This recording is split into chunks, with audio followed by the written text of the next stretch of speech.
नमस्कार दोस्तों, स्वागत है आपका हमारे YouTube channel learn English with KP sir में। दोस्तों, हम पढ़ रहे थे सिंथेसिस और सिंथेसिस में भी अब हम पढ़ रहे हैं कॉम्प्लेक्स सेंटेंस बनाना। पिछली वीडियो में हमने इस कॉम्प्लेक्स सेंटेंस बनाने के लिए जो हमें बेस की आवश्यकता पड़ेगी, जो आधार की आवश्यकता पड़ेगी, उसकी हमने बात की। जैसे कि जो एक कॉम्प्लेक्स सेंटेंस है वो क्या होता है, एक सबऑर्डिनेट क्लॉज क्या होती है, इसके अलावा जो सबऑर्डिनेट क्लॉज है उसके कितने प्रकार होते हैं और कौन कौन से प्रकार होते हैं, इन सब बातों की चर्चा हमने की पिछली वीडियो में। अब आज हम शुरू करते हैं कि जो सबऑर्डिनेट क्लॉज जो तीन प्रकार की होती है, number 1 noun clause, number 2 adjective clause और नंबर 3 एडवर्बियल क्लॉज। अब इन तीनों क्लॉजों का उपयोग करके हम किस तरीके से एक कॉम्प्लेक्स सेंटेंस बना सकते हैं। तो आज हम सीखेंगे कि जो नाउन क्लॉज है उसका उपयोग करके हम सेंटेंस किस तरीके से बना सकते हैं।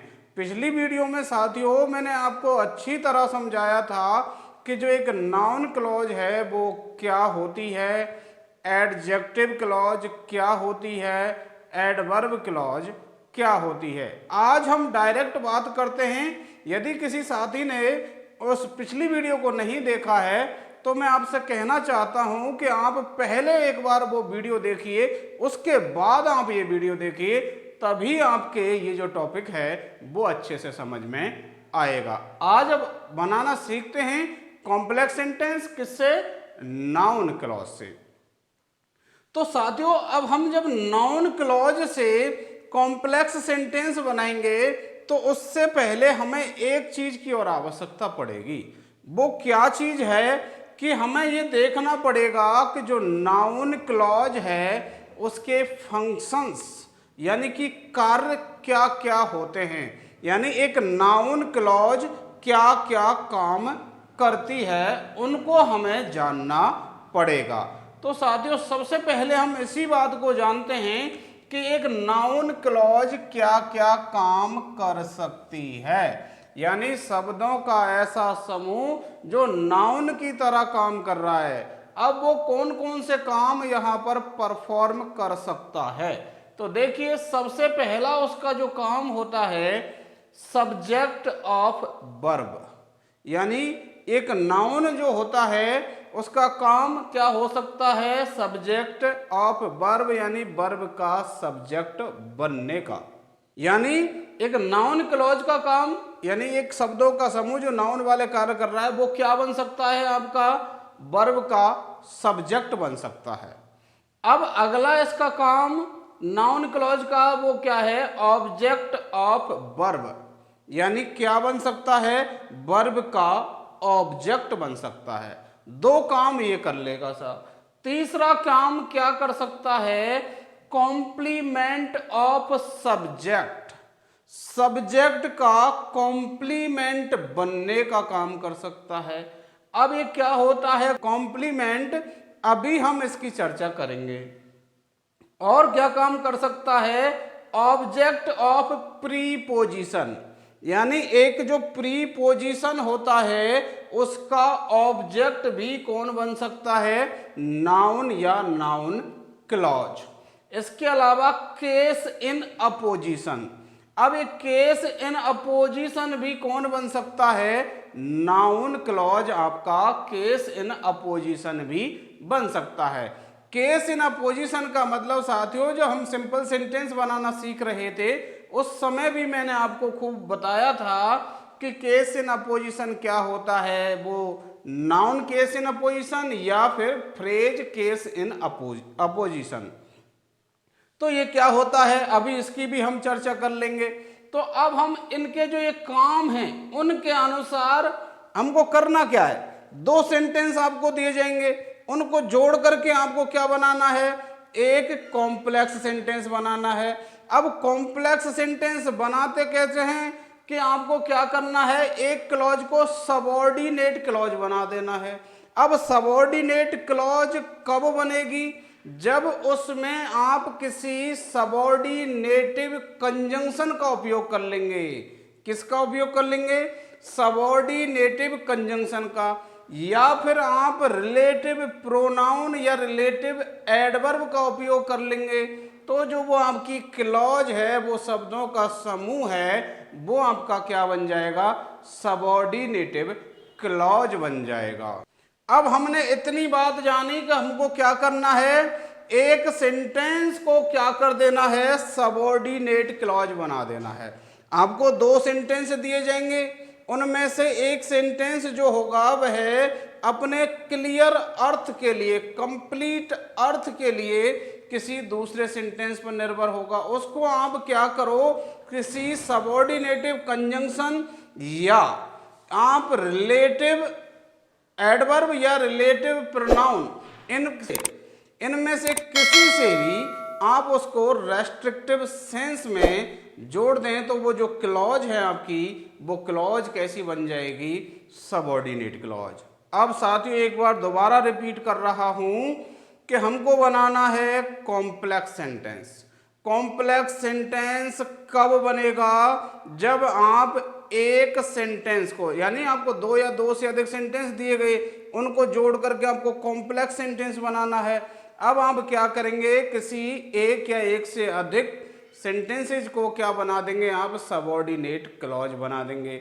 वो कैसे बनेगी? सबऑर्डिनेट कंजंक्शन का उपयोग करके, या आप रिलेटिव प्रोनाउन या रिलेटिव एडवर्ब का रेस्ट्रिक्टिव सेंस में, यानी बिना कॉमा के उपयोग करके आप उसको सबऑर्डिनेट क्लॉज बना देंगे।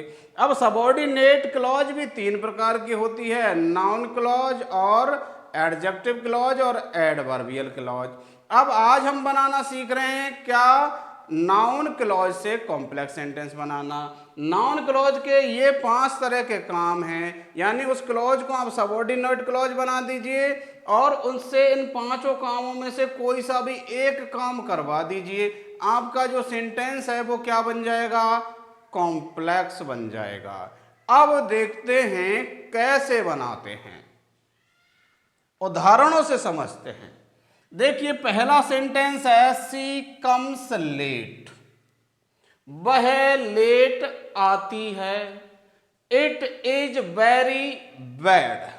यह बहुत बुरा है, यानी ये वाली बात बहुत बुरी बात है। अब देखो यहां पर ज्यादा हाईलाइट कौन सी बात हो रही है? ये इस बात का बुरा होना, यानी मेन बात तो क्या है कि बुरा है कोई बात, और वो बात कौन सी है? ये वाली बात। तो साथियों कि ये वह लेट आती है, यह बहुत बुरा है। अब इसमें भी आपको थोड़ी अधीनस्थ बात कौन सी लग रही है? कि वह लेट आती है। तो आप ऐसे केस में आप क्या कर सकते हैं? अब इन दोनों क्लॉज में से जो आपकी अपना अर्थ एकदम क्लियर स्पष्ट नहीं कर रही है, उस क्लॉज को आप सबऑर्डिनेट क्लॉज बना दो। और अभी हम बात कर रहे हैं नाउन क्लॉज की। अब पहले तो काम सबऑर्डिनेट क्लॉज बनाने का। सबऑर्डिनेट क्लॉज बनाने के लिए आपको क्या करना पड़ेगा? कोई कंजंक्शन लेना पड़ेगा। कौन सा? सबऑर्डिनेटिव। अब सबऑर्डिनेटिव कंजंक्शन या रिलेटिव एडवर्ब या प्रोनाउन, इनमें से किसी का उपयोग कर लो। लेकिन कौन से वाले का उपयोग करना है, वो आपको थोड़ा सा अर्थ लगा करके सेंटेंस का देखना तो अवश्य पड़ेगा साथियों। यानी आपको कौन से कंजंक्शन का उपयोग करना है, उसका पता लगाने के लिए आपको सेंटेंस का मीनिंग समझना होगा। अब देखो हम थोड़ा समझने का प्रयास करते हैं इसको। वह लेट आती है। It is very bad. यह बुरा है, बहुत बुरा है। क्या बहुत बुरा है? कि वह लेट आती है। तो हम इस सेंटेंस को क्या ऐसे बना सकते हैं कि वह लेट आती है, बहुत बुरा है, यानी उसका लेट आना बुरा है। कैसे कह सकते हैं? कि वह लेट आती है, वह बहुत बुरा है, यानी उसका लेट आना बुरा है। तो हम बार बार में घूम फिर के एक इस की शब्द पर पहुंच रहे हैं। तो इस की शब्द का इंग्लिश में क्या सबऑर्डिनेट कंजंक्शन या रिलेटिव प्रोनाउन या रिलेटिव एडवर्ब है। उसके लिए मैंने आपको नाउन क्लॉज से कॉम्प्लेक्स सेंटेंस बनाने में जो आपके सबऑर्डिनेटिव कंजंक्शन या फिर रिलेटिव एडवर्ब और प्रोनाउन जो काम में आएंगे उनकी मैंने यहाँ पर एक लिस्ट बना करके दे दी है आपको। इस लिस्ट को आप देखिए, इनके अर्थ देखिए। अब इनमें से जो आपको इस सेंटेंस के हिसाब से उपयुक्त लगे उसका आप उपयोग कर लीजिए। लगभग इन्हीं वर्ड्स से आपका ये नाउन क्लॉज बन जाएगा। अब देखो, इसमें एक तो है दैट जिसका अर्थ होता है कि, एक है हु जिसका अर्थ होता है जो, यहां पर कौन नहीं जो, या फिर कि कौन, ऐसे भी इसका अर्थ निकल सकता है। ऐसे ही हुम जिसको, हुज जिसका या जिसकी, बिच जो, वॉट जो, वेहर जहां, वैन जब, हाउ जिस प्रकार, या फिर इनके जो मूल अर्थ होते हैं उनके आगे की जोड़ दिया जाता है। ये इनका अर्थ है, मीनिंग है। अब हमें की का अर्थ, तो की के लिए आप इधर गए तो कौन सा है, दैट। तो इस दैट का उपयोग करके आप इस सेंटेंस को बना सकते हैं। अब हम बात करें, हम एक एक इसके काम को ले रहे हैं।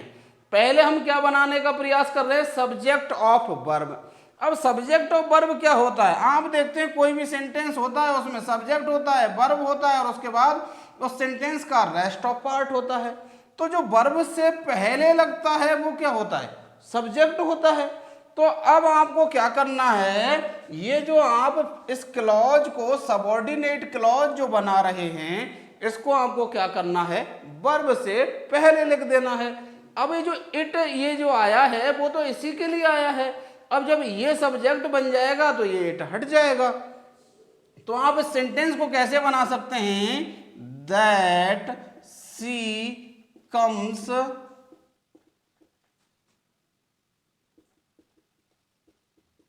इस तरीके से आपका ये सेंटेंस बन जाएगा कि that she comes late is very bad, कि वह लेट आती है बहुत बुरा है। अब देखिए आप यहां पर ये क्या है आपका, दैट से तो सेंटेंस की शुरुआत हो गई जो कि क्या है, एक सबऑर्डिनेटिव कंजंक्शन है। अब दैट की वह लेट आती है, अब इससे हमें कुछ स्पष्ट अर्थ नहीं हो रहा। तो पहली बात तो ये क्या हो गई, क्लॉज। अब इसकी शुरुआत दैट नामक सबऑर्डिनेटिव कंजंक्शन से हो रही है, इसलिए ये कैसी हो गई, सबऑर्डिनेट क्लॉज। अब ये क्या हो गई, सबऑर्डिनेटिव क्लॉज। अब ये देख लेते हैं कि नाउन क्लॉज है कि क्या है। नाउन क्या काम करती है, ये 5 काम करती है नाउन क्लॉज। तो अब देखो यहां पर ये वर्ब रही, ये सेंटेंस का रेस्ट ऑफ पार्ट रहा, और इस वर्ब से पहले क्या आता है, सब्जेक्ट आता है। तो यहां पर सब्जेक्ट बनने का काम ये पूरा क्लॉज ही कर रहा है। पूरा शब्दों का जो समूह है वही सब्जेक्ट बनने का काम कर रहा है कि क्या बुरा है, कि वह लेट आती है, ये वाली बात है जो बुरी है। अब यहां पर हमने सबऑर्डिनेटिव कंजंक्शन का उपयोग कर लिया और आपका ये जो सेंटेंस है वो कैसा बन गया, कॉम्प्लेक्स। इस तरीके से आप किसी नाउन क्लोज को किसी वर्ब का सब्जेक्ट बना करके आप एक क्या बना सकते हैं, कॉम्प्लेक्स सेंटेंस बना सकते हैं। अब आगे बढ़ते हैं और देखते हैं अगला इसका जो यूज है नाउन क्लॉज का, कि ऑब्जेक्ट ऑफ वर्ब, यानी कि ऑब्जेक्ट कैसे होता है। तो आप ऑब्जेक्ट पहचानने का तरीका मैं अभी आपको बताता हूं। देखो पहले सेंटेंस देखो आप, आई टोल्ड हिम, मैंने उसे बताया। He was going to Jaipur, 2 बातें हैं, मैंने उसे बताया, he was going to Jaipur. अब इसमें यदि हम सबऑर्डिनेटिव कंजंक्शन का उपयोग करें तो कौन से सबऑर्डिनेटिव कंजंक्शन का उपयोग करके हम इन दोनों को जोड़ सकते हैं। मैंने उसे बताया कि वह जयपुर जा रहा था। अब की लगाने से आपका ये जो सेंटेंस है वो कॉम्प्लेक्स बन जाएगा, और दैट की के लिए तो आप यहां पर इसमें आप लगा सकते हैं I told him that he was going to Jaipur. अब आपने इस तरीके से सेंटेंस को बना दिया। अब इसका मैं आपको थोड़ा एनालिसिस करके बता देता हूं। अब इसमें देखिए आप दैट इसमें लग करके एक क्लॉज बन रही है, इसलिए तो ये हो गई सबऑर्डिनेटिव क्लॉज, क्योंकि दैट क्या है, सबऑर्डिनेटिव कंजंक्शन है। अब ये सबऑर्डिनेट क्लॉज तो हो गई, लेकिन अब नाउन क्लॉज है या फिर एडजेक्टिव क्लॉज है, एडवर्बियल क्लॉज। तो आप यदि वर्ब से क्या या किसे लगा करके जो प्रश्न करते हैं उसके उत्तर में जो आता है वो क्या होता है, आपके सेंटेंस का ऑब्जेक्ट होता है। अब आप कहेंगे कि टोल्ड बताया, बताया क्या बताया, कि वह जयपुर जा रहा था। तो इसका मतलब ये क्या है, ऑब्जेक्ट है। पूरा के पूरा जो बात है, जो पूरी क्लॉज है, यही क्या के उत्तर में आ रही है, इसलिए पूरी जो क्लॉज है वो क्या है, ऑब्जेक्ट है। अब ऑब्जेक्ट बनने का जो काम है या तो नाउन करता है या प्रोनाउन करता है। अब यहां पर ये प्रोनाउन तो हो नहीं सकता इतना लंबा चौड़ा, प्रोनाउन को तो आप बिल्कुल आंखों से पहचान सकते हैं। तो अब ये क्या हुआ, नाउन क्लॉज हुआ पूरा। तो इसलिए अब ये क्या है, नाउन क्लॉज है। कौन से काम कर रहा है, ऑब्जेक्ट ऑफ वर्ब बनने का, यानी कि वर्ब का क्या है ये ऑब्जेक्ट। अब है तो ऑब्जेक्ट और दैट सबऑर्डिनेटिव कंजंक्शन से इसकी शुरुआत, तो इसलिए ये क्या हो गया आपका कॉम्प्लेक्स सेंटेंस हो गया, क्योंकि ये सबऑर्डिनेटिव क्लॉज लगी हुई है इसमें, और इसलिए ये क्या हो गया आपका कॉम्प्लेक्स सेंटेंस हो गया। अब आगे इसका अगला यूज कॉम्प्लीमेंट ऑफ सब्जेक्ट। अब ये कॉम्प्लीमेंट क्या होता है पहले इसको समझते हैं साथियों। आपने देखा होगा इज, एम, आर, वॉज या वर, ये शब्द आपने देखे होंगे सेंटेंसेज में, और इनको आप क्या मानते हैं, हेल्पिंग वर्ब मानते हैं। लेकिन साथियों ध्यान रखना कि ये जो शब्द हैं आपके केवल हेल्पिंग वर्ब बनने का ही काम नहीं करते, लेकिन कई बार क्या होते हैं कि ये खुद ही मेन वर्ब बन जाते हैं। जैसे कि मैं कहूं he is a teacher, he is, अब देखिए इज, अब यहां पर मेन वर्ब तो और तो कोई है ही नहीं, तो वो क्या है, इज जो है वही क्या है, मेन वर्ब है। और जब ये शब्द आपके मेन वर्ब के रूप में आते हैं तो इनको लिंकिंग वर्ब कहा जाता है। क्या कहा जाता है, लिंकिंग वर्ब कहा जाता है। और जो लिंकिंग वर्ब है इनका काम क्या होता है कि जो सब्जेक्ट होता है उसको अपने कॉम्प्लीमेंट, कॉम्प्लीमेंट का हिंदी में यदि आप मीनिंग जानना चाहें तो क्या होता है, पूरक।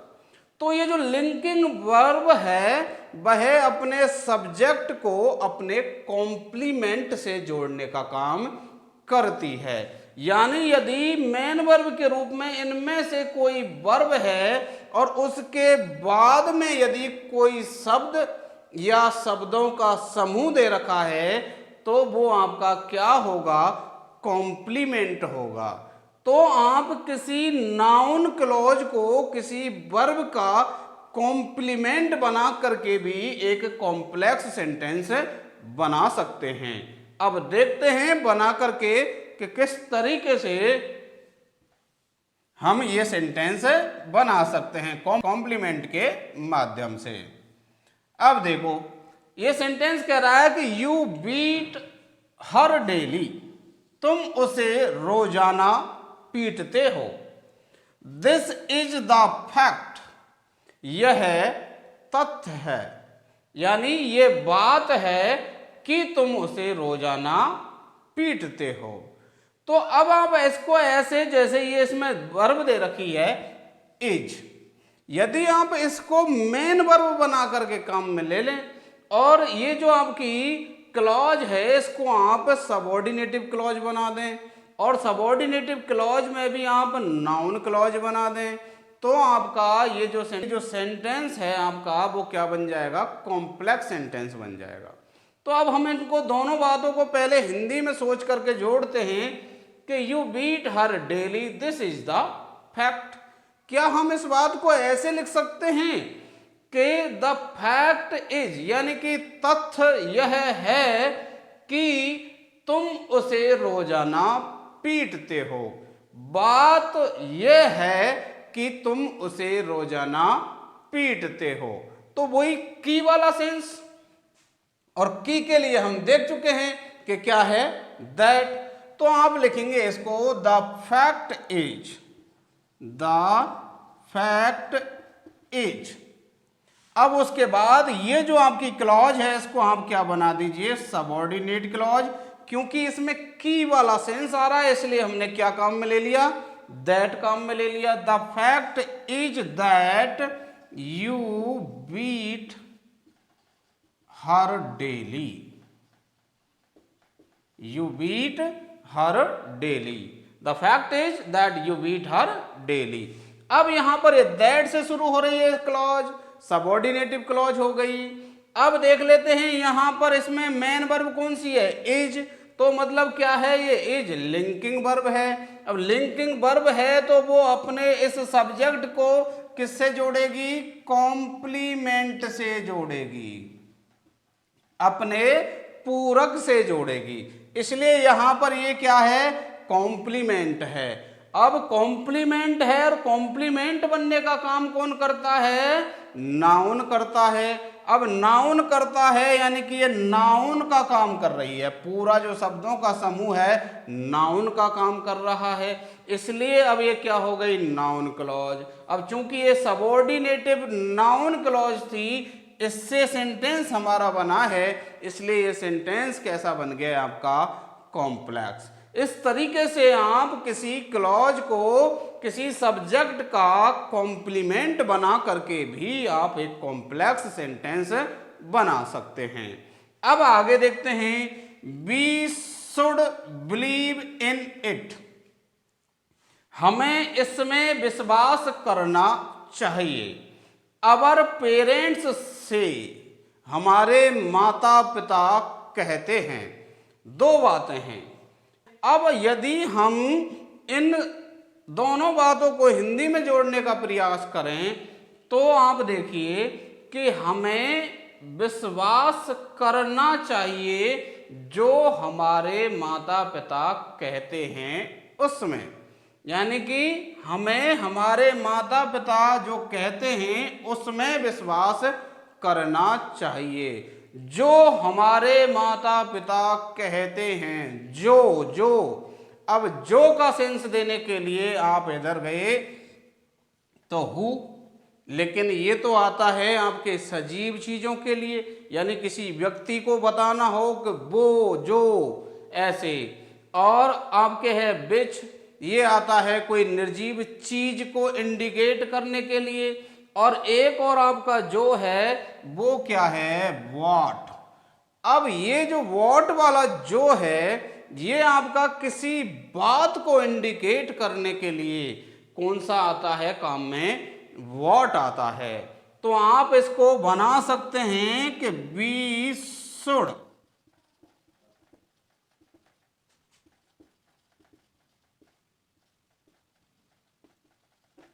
क्या बना सकते हैं इसको, वी शुड बिलीव इन, हमें उसमें विश्वास करना चाहिए, किसमें, वॉट अवर पेरेंट्स से, जो हमारे माता पिता कहते हैं। अब देखिए साथियों, अब यहां पर ये था आपका इन एक क्या है, प्रीपोजिशन है, प्रीपोजिशन। अब प्रीपोजिशन का मतलब क्या होता है, प्री और पोजीशन दो शब्दों से मिलकर बना है। पोजीशन मतलब स्थिति और प्री मतलब पूर्व। अब ये पूर्व की स्थिति, ये इसका अर्थ होता है। अब पूर्व की स्थिति, किसके पूर्व की स्थिति? किसी नाउन के पूर्व की स्थिति। यानी कि जो प्रीपोजिशन होता है वो किससे पहले लगता है? किसी नाउन से पहले लग करके किसी दूसरे नाउन के साथ उस नाउन का क्या बताता है? संबंध बताता है। तो मतलब यह है कि जो प्रीपोजिशन है वो किसके पहले लगेगा? किसी नाउन से पहले। अब ये आपका क्या है? प्रीपोजिशन। अब यहां पर आपका ये जो पूरा ही जो क्लॉज है वो किसका काम कर रहा है? एक नाउन का काम कर रहा है, क्योंकि इससे पहले आपका क्या लगा हुआ है? ये प्रीपोजिशन लगा हुआ है। तो यही तो हम कह रहे थे कि इसका जो चौथा उपयोग है किसका? नाउन क्लॉज का, वो ऑब्जेक्ट ऑफ प्रीपोजिशन बन सकती है। यानी कि किसी प्रीपोजिशन का क्या बन सकती है? नाउन क्लॉज ऑब्जेक्ट बन सकती है इस तरीके से। तो आपका जो सेंटेंस है वो क्या बना? We should believe in what our parents से। अब ये पूरी की पूरी बात एक ही है कि जो हमारे माता पिता कहते हैं, इकट्ठी बात है, और ये प्रीपोजिशन इससे पहले लग रहा है, तो इसलिए आपका क्या हो गया? ये नाउन और ये शब्दों का समूह है, इसलिए क्या हो गया? ये नाउन क्लॉज। और इसमें हमने इस वॉट कंजंक्शन का उपयोग कर लिया, इसलिए आपकी ये क्लॉज कैसी है? सबऑर्डिनेटिव क्लॉज। और सबऑर्डिनेटिव क्लॉज हमने इसमें लगा दी, इसलिए आपका ये जो सेंटेंस है वो कैसा बना? Complex sentence. बड़ा सीरियस होकर के स्टडी करना है साथियों, तभी आपके ये समझ में आएगा। आगे बढ़ते हैं। द न्यूज इज फॉल्स, कि जो न्यूज है, जो समाचार है, जो सूचना है, वो कैसी है? फॉल्स है, गलत है। Narendra Modi do not have any degree, कि नरेंद्र मोदी के पास कोई डिग्री नहीं है। अब हम इस नाउन क्लॉज का पांचवा उपयोग सीख रहे हैं, वो कौन सा है? Case in opposition. यानी कि नाउन केस इन अपोजिशन या फ्रेज केस इन अपोजिशन। तो अब साथियों, अब ये केस इन अपोजिशन क्या होता है? जब हमने सिंपल सेंटेंस पढ़ा था उस समय हमने आपको बताया था, यदि आपके किसी सेंटेंस में कोई नाउन आए और उसके किसी दूसरे भाग में या किसी दूसरे सेंटेंस में उस नाउन के बारे में ही और कोई चर्चा की जा रही हो, तो जो चर्चा की जा रही है उस चर्चा को उस नाउन के बगल में ही, अगल बगल में ही, मतलब बगल में ही रख दें, तो वो आपका क्या कहलाता है? नाउन या फ्रेज इन अपोजिशन कहलाता है। तो अब देखिए यहां पर एक नाउन आया, द न्यूज, के समाचार। अब वो समाचार कौन सा? कि Narendra Modi do not have any degree, के नरेंद्र मोदी के पास में कोई डिग्री नहीं है। इज फॉल्स, वह गलत है। यानी ये जो पूरा आपका सेंटेंस है वह किसके बारे में ही बता रहा है? इस न्यूज के बारे में ही बता रहा है। तो क्यों ना हम इस पूरे सेंटेंस को या इस क्लॉज को हम यहां पर लिख दें, किसका उपयोग करते हुए? एक सबऑर्डिनेटिव कंजंक्शन का उपयोग करते हुए। तो लिख देंगे हम the news, the news that, समाचार की नरेंद्र मोदी के पास डिग्री नहीं है, तो की का अर्थ देने के लिए क्या लगा देंगे हम? That, the news that Narendra Modi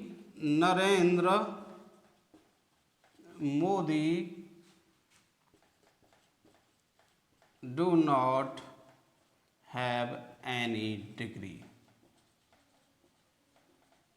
और फिर उसके बाद ये इज फॉल्स, इज फॉल्स। यहां आप द न्यूज और comma that Narendra Modi do not have any degree, is false. इस तरीके से आपका बन गया। अब ये न्यूज के बारे में ही ये बात थी, इस बात को हमने इसके बगल में ही रख दिया, तो ये क्या बन गया? इसका फ्रेज इन अपोजिशन। चूंकि ये पूरी की पूरी क्या है? एक फ्रेज है यहां तक, और इस फ्रेज को जब हमने यहां लिख दिया इस नाउन के बगल में ही, तो ये क्या बन गया? फ्रेज इन अपोजिशन बन गया। और ये आपकी हो गई मेन वर्ब और ये आपका रेस्ट ऑफ पार्ट। इस तरीके से आपने क्या बना दिया, कॉम्प्लेक्स सेंटेंस। अब कॉम्प्लेक्स सेंटेंस क्यों है, क्योंकि इसमें दैट जो सबऑर्डिनेटिव कंजंक्शन है इसका उपयोग किया जा रहा है। आगे बढ़ते हैं। द बॉय नीड्स हेल्प, लड़के को सहायता चाहिए। His father is a English teacher, इस लड़के को सहायता चाहिए। कौन से लड़के को, जिसका पिता एक इंग्लिश टीचर है। तो ये लड़का, अब लड़के के बारे में ही तो बताया जा रहा है कि कौन सा लड़का, जिसका पिता इंग्लिश का टीचर है। तो आप क्यों ना इस बात को भी यहां पर लिख दें। लेकिन अब बात आई लड़का जिसका पिता इंग्लिश टीचर है, जिसका। अब जिसका के लिए अपने पास हुज है, तो आप इस हुज को लगा देंगे यहां पर। तो क्या बनेगा,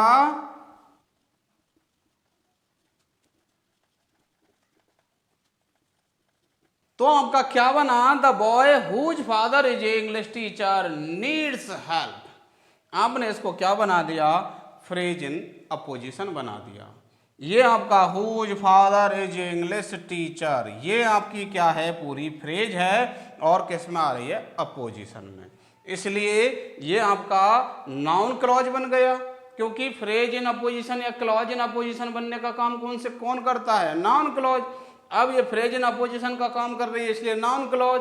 अब चूंकि इसमें हुज आपका ये जो रिलेटिव प्रोनाउन या रिलेटिव एडवर्ब लगा हुआ है, तो रिलेटिव प्रोनाउन जो लगा हुआ है, इस वजह से आपका क्या हो गया, सबऑर्डिनेट क्लॉज हो गया। अब सबऑर्डिनेट क्लॉज हो गया, इसलिए आपका ये जो सेंटेंस है वो कैसा हो गया, कॉम्प्लेक्स सेंटेंस हो गया। एक सेंटेंस और देखते हैं। अब वो सेंटेंस आप देखिए यहां पर, our fate depends on it, we treat our life, कि जो हमारा भाग्य है, फेट भाग्य, डिपेंड ऑन इट, कि हमारा जो भाग्य है वो इस बात पर निर्भर करता है कि कैसे हम अपने जीवन को ट्रीट करते हैं। अब कि कैसे या जिस प्रकार से हम अपने जीवन को ट्रीट करते हैं, तो उसके लिए अपने पास में क्या है, हाउ, यानी इनका जो मूल जो मीनिंग है उसके सामने की भी लग जाता है। जैसे कि कैसे, कि कहाँ, कि कब, कि कहाँ, इस तरीके से।